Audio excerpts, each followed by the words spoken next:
Halo semua, balik lagi sama aku Dini Astriani dengan NPM 232151073 dari Prodi Pendidikan Matematika Fakultas Keguruan dan Ilmu Pendidikan. Nah, saya di sini akan menjelaskan kembali tentang soal-soal UAS, filsafat, dan sejarah matematika yang diampu oleh Bapak Dedi Nurjamil. Oke, check it out! Soal yang pertama yaitu dampak langsung dari ketidakpahaman preasumsi terhadap efektivitas pembelajaran matematika di sekolah. Dampak yang pertama yaitu kesulitan dalam memahami konsep dasar matematika. Misalnya, seorang siswa tidak memahami konsep bilangan negatif.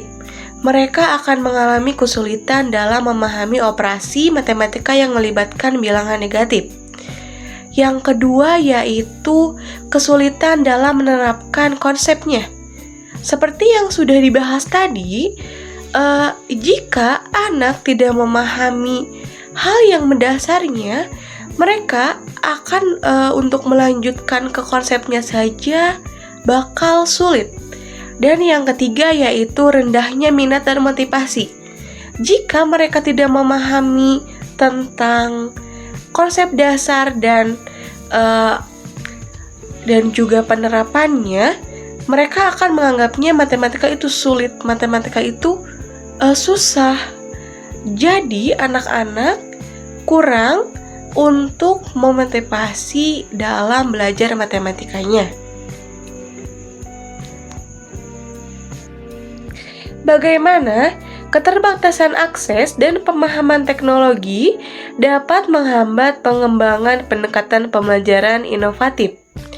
Hal ini sangat berdampak dan dapat menghambat karena dengan mudahnya akses teknologi, seorang pendidik atau guru gampang untuk memberikan pembelajaran inovatifnya melalui dengan video, pembelajaran dengan PPT, ataupun hal-hal yang berbau teknologi untuk meningkatkan proses pembelajaran.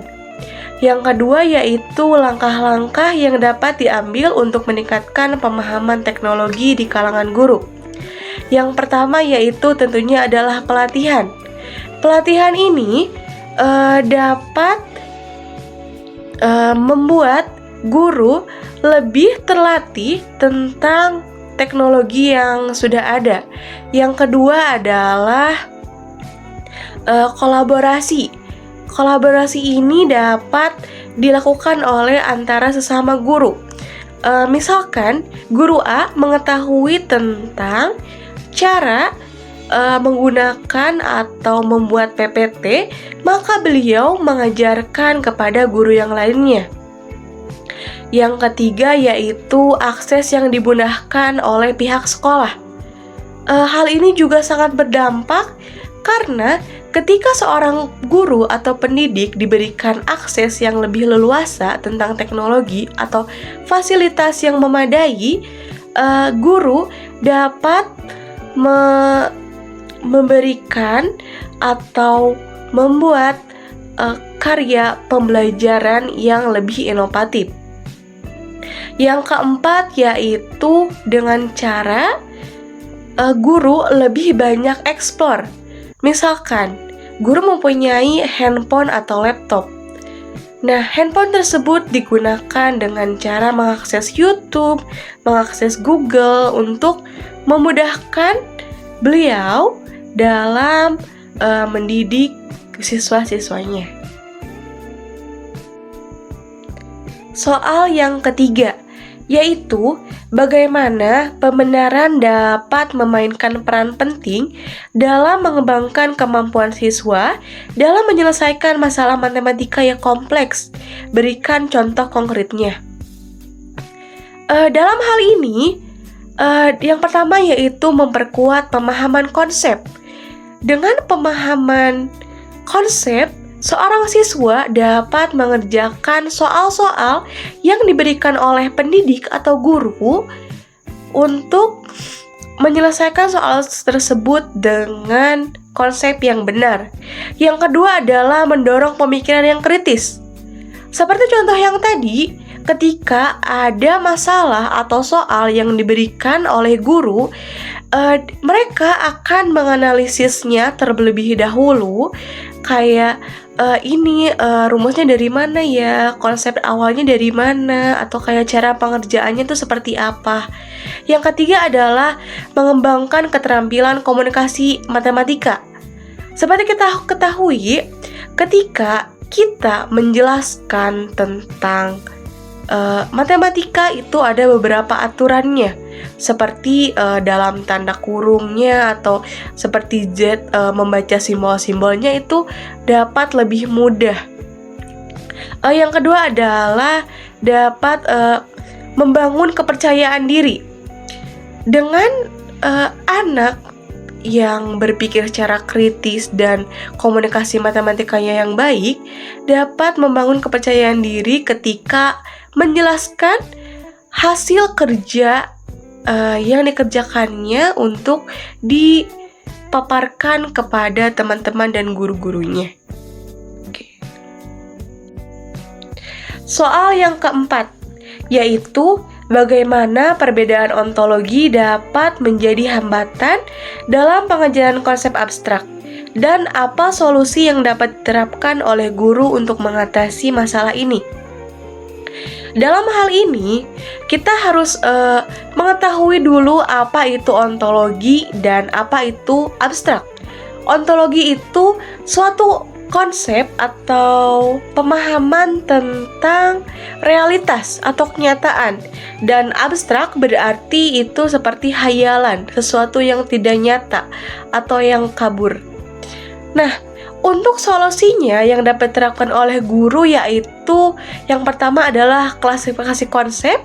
Seperti yang sudah saya jelaskan tadi, kita harus mengetahui apa itu dulu ontologi dan apa itu konsep abstrak. Yang kedua adalah diskusi dan pertanyaan terbuka.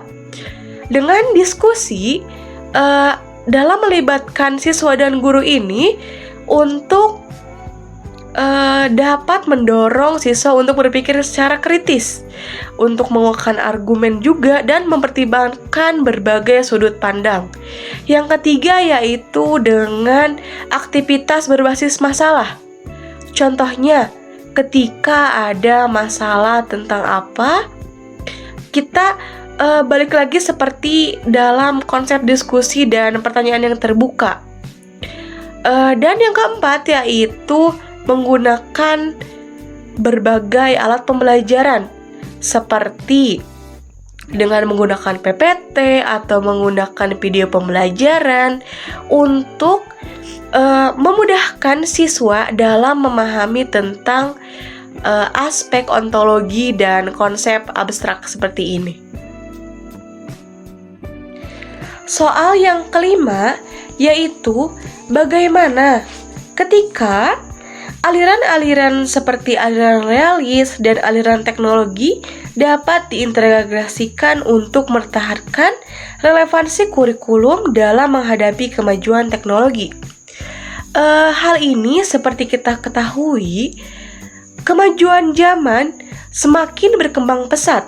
Hal ini tentu saja sangat penting bagi konsep pembelajaran atau kurikulum kita mengikuti perkembangan zaman, yaitu yang pertama dengan cara menggunakan teknologi sebagai alat pembelajaran. Hal ini didukung dengan adanya mudahnya akses terhadap teknologi.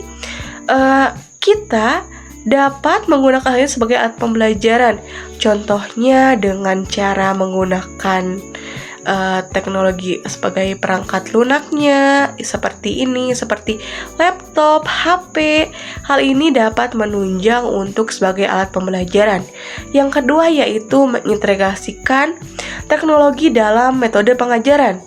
Dalam metode pengajaran ini, seperti kita menggunakan PPT atau video pembelajaran untuk menciptakan pengalaman belajar yang lebih menarik dan interaktif kepada siswa, sehingga siswa dapat menciptakan lingkungan pembelajaran yang relevan dengan dunia nyata dan memotivasi siswa untuk belajar. Sekian pemaparan tentang jawaban dari pertanyaan-pertanyaan atau 5 soal UAS yang saya jawab dari filsafat dan sejarah matematika. Mohon maaf bila ada kesalahan atau kurang ketepatan dalam penjawaban soal-soal tersebut. See you next time. Bye-bye.